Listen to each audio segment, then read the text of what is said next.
Hello. आज आपण पाहणार आहोत 1 ते 20 पर्यंतची उजळणी. ONE 1 1, TWO 2 2, अशा प्रकारे 20 TWENTY 20 20 पर्यंत पाठ करा. आता आपण पाहणार आहोत हाऊ मेनी म्हणजेच कितीचा कसा वापर होतो. जसं की how many books do you have? तुमच्याकडे किती पुस्तके आहेत? I have 3 books.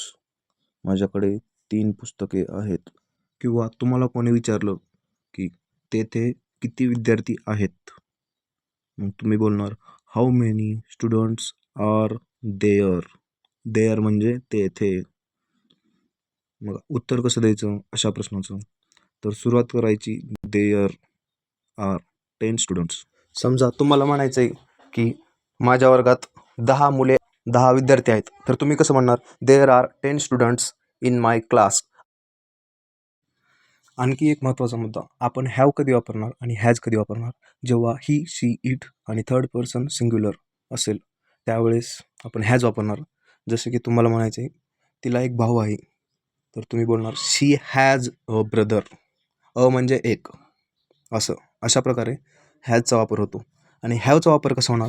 तर आय, यू, दे, व्ही आणि एनिथिंग प्लुरल, तर त्यावेळेस आपण हॅव वापरणार. जसं की वी हॅव मेनी फ्रेंड्स.